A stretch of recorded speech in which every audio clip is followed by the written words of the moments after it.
perdoa os nossos pecados. Amém. Queridos irmãos e irmãs, aqueles que estão nos escutando pelos meios de comunicação da nossa paróquia, a liturgia vem nos chamar a atenção e confirmar em nosso coração que todos fomos escolhidos e chamados por Deus. Deus te escolheu, Deus te elegeu, Deus te quer. Você pode chegar aqui nessa igreja e achar que você está aqui por acaso, porque alguém te chamou. Não, Deus te escolheu. Se você está aqui, é porque Deus tem algo a dizer ao seu coração e a recordar a você, antes de tudo, qual é a sua missão. Porque nós que somos cristãos, temos uma missão comum. Qual é essa missão comum? A missão de anunciar o reino de Deus. A liturgia, as leituras de hoje, vão dar nortes e vão deixar mensagens tão bonitas e significativas para nós. Vamos perceber a partir das leituras de hoje. Primeira leitura nos convida a falar sobre o êxodo. Êxodo quer dizer saída. Por quê? Porque o Antigo Testamento, e sobretudo o Pentateuco, os 5 primeiros livros da Bíblia, retomam esse início da história do povo de Deus, onde o povo de Deus se tornou prisioneiro. Eles estavam como que escravos no Egito. Só que é bonito perceber que a escravidão no povo do Egito, a escravidão física, era resultado já de uma escravidão interior. Que Deus, conduzindo o povo, foi ajudando o povo a ser um povo livre. Começou pela libertação exterior, daquilo que eles precisavam deixar, das garras do faraó que eles precisavam deixar, para depois entrar na terra prometida. Só que, gente, nem todos estavam preparados para serem livres. Por quê? Porque às vezes nós temos uma grande tentação em retornar para aquilo que nos destrói, para aquilo que nos aprisiona, para aquilo que não nos faz bem. Do mesmo modo é a nossa trajetória com Deus.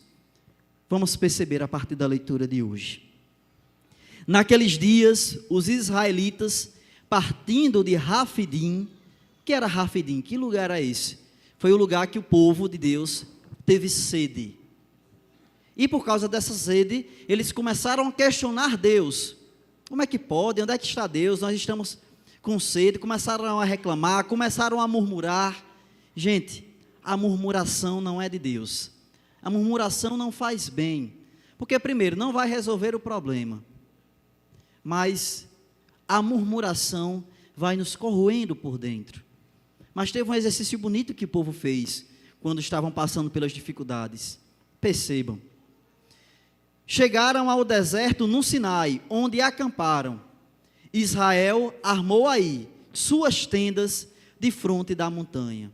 Eles estavam passando pela dificuldade, estavam com sede, e foram para diante da montanha e colocaram a sua tenda. A montanha é o lugar do encontro com Deus. Então, um passo bonito eles deram. Diante da sede do coração dele, eles foram em busca de Deus. Diante da sede do coração daquele povo, eles foram em busca de Deus. E veja só, Deus vai dar uma resposta ao povo. Percebam. Moisés então subiu ao encontro de Deus. O Senhor chamou do alto da montanha e disse: aquilo que Deus falava para Moisés, Moisés comunicava ao povo. E Deus disse a Moisés: vistes o que fiz aos egípcios e como vos levei sobre asas de águia e vos trouxe a mim. Então Deus começou a recordar ao povo tudo aquilo que ele tinha feito, ou seja, dizendo que não desistiu do povo, que não foi embora, que não abandonou o povo, que estava com eles. O que é que Deus quer nos dizer com isso? Gente, quando chegar a dificuldade na sua vida, não veja como um abandono de Deus, veja como uma experiência de aprendizado e crescimento, porque a sede que o povo passou naquele momento, antes de tudo, era para exercitar aquele povo, para fazer com que eles experimentassem, ou fizessem a experiência do sofrimento, porque não há nada mais didático na nossa vida, se nós formos espertos, do que o sofrimento, porque o sofrimento nos ensina muito, o sofrimento nos faz crescer bastante. mas é preciso ter o olhar voltado para Deus para perceber. E Cristo, ou melhor, e Deus vai dizer: vejam como vos levei sobre asas de águia. E a imagem da águia que é muito bonita, porque quem escreveu o que tinha na cabeça? Como é que a águia ajudava os seus filhos? Quando o filhote da águia, ele estava aprendendo a voar, a ideia que eles tinham naquele período, a águia jogava o filhote da montanha, imagina, e o filhote não sabia voar. Então ele ia tentando bater as asas, mas não conseguia. Quando estava chegando perto do chão, a águia vinha e salvava, porque jogava para o mundo, para aprender a voar. Diferente dessa situação que nós vimos durante esta semana, dessa jovem que foi jogada, né, naquela ponte, e que infelizmente não estava com cabo e que chegou a falecer. Deus, Ele nos joga muitas vezes nos desafios da vida, não para nos fazer morrer, mas para nos fazer crescer, porque Ele vai estar ali para nos resgatar. Você pode até achar que não, eu vou cair, eu vou morrer. Quantas vezes uma situação difícil chegou na sua vida e você disse: eu não vou dar conta, eu não vou conseguir, e você está aqui. Só em você estar aqui nesta noite já é sinal de que Deus talvez fez como aquela águia, que foi lá e te buscou e disse: não, não é agora, mas Ele te ensina a voar, porque Ele quer que você voe bem alto. Mas para isso é preciso mergulhar nos braços de Deus, é preciso ser um discípulo do Senhor, é preciso ouvir a sua voz, como Ele diz: portanto, se ouvirdes a minha voz e guardardes a minha aliança, sereis para mim uma porção escolhida. Ele nos escolheu.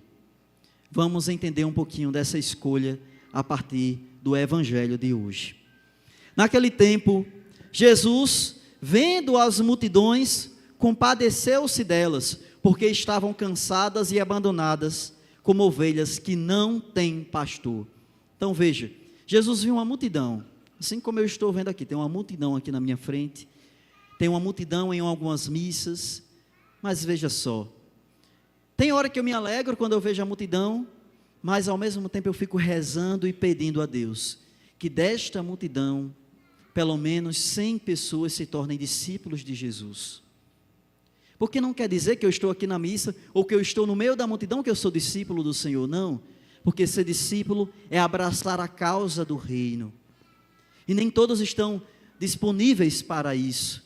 Veja só, quantas vezes, quando nós falamos assim, missa de cura, aí está lotado assim. Todo mundo se emociona na missa, mas depois passou toda aquela emoção, no outro domingo nem está aqui, na missa do domingo, a missa do dia do Senhor nem está aqui. Missa de corpo presente, assim ó, lotado. Aí o padre faz assim, em nome do Pai, do Filho e do Espírito Santo. As pessoas até erram em nome do Pai, porque não sabem fazer, porque nem vem para a missa, mas quando alguém morre, está aqui, né? Não vem por Deus, não vem por Deus. Não seja um cristão de missa de corpo presente, é feio demais, é muito feio. Seja um cristão discípulo, aquele que vem para a missa no domingo, aquele que deseja ter um encontro com Deus. Não seja um cristão de missa de corpo presente, não seja. Não seja um cristão que só vai em busca de missa por cura e libertação, não seja, porque você está se enganando nesse processo, porque não adianta. Você tem que ser um discípulo apaixonado por Deus. Deus está aqui comigo, eu vou para a missa no domingo, eu participo das coisas de Deus, eu abraço as coisas de Deus, eu estou disponível para estar entregue ao Senhor. E quando Ele vê a multidão, o que Ele vai dizer? Olha que interessante aquilo que Ele vai dizer aos discípulos.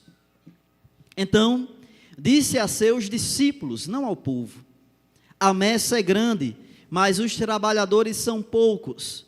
Pedi, pois, ao dono da messe que envie trabalhadores para a sua colheita. Jesus chamou os 12 e assim deu-lhes a missão. E veja só, os trabalhadores são poucos, a messe é imensa. Hoje estavam marcadas 5 missas para mim, e os outros padres também lotados de missa, todas as missas cheias, lotadas.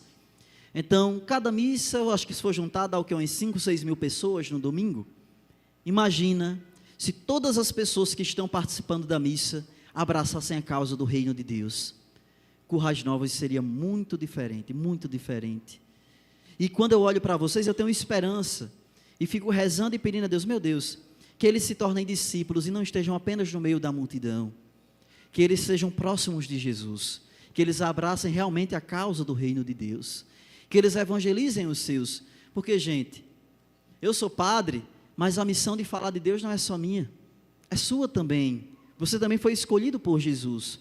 Quando você foi batizado, você já foi um eleito de Deus, você já é considerado um profeta, você já tem um sacerdócio dentro de você para anunciar a palavra de Deus. Eu olho assim para os padres que nós temos na diocese, nós temos poucos padres na diocese, estão faltando padres. Tem cidades aqui na nossa diocese que nós estamos até procurando onde nós vamos chamar padres para ficar, porque não temos mais. Nós temos uma faixa etária de idade de padres, que quando esses padres envelhecerem, quem é que vem? Tem poucas pessoas estudando para serem padres na nossa diocese, poucas pessoas. O Mosteiro das Clarissas em Caicó está definhando, está acabando as vocações. E onde nós estamos rezando, onde as pessoas estão rezando para que possam existir pessoas que anunciem o reino de Deus, onde existem famílias que anunciam o reino de Deus. E se você está aqui, talvez seja Deus dizendo, Deus te chamando a anunciar o reino de Deus. Quantas pessoas da sua família poderiam estar aqui hoje? Não estão. Por quê? Porque talvez eu não chamei, talvez eu não abracei a causa, talvez eu cansei de convidar. Convide, faça o seu papel como cristão. Você não está à toa no mundo, Deus te escolheu. Por isso, vamos pedir a nosso Senhor que neste domingo, nesta liturgia, possamos abrir o nosso coração para nos sentir eleitos de Deus. Estão aqui na Igreja da Imaculada, é você que está em casa também nos assistindo, é um eleito de Deus. Vamos pedir a Deus que o nosso coração se deixe abraçar pelo Senhor, pela causa do reino e pelo anúncio do amor no mundo. Louvado seja nosso Senhor Jesus Cristo. Para sempre seja louvado. Professemos a nossa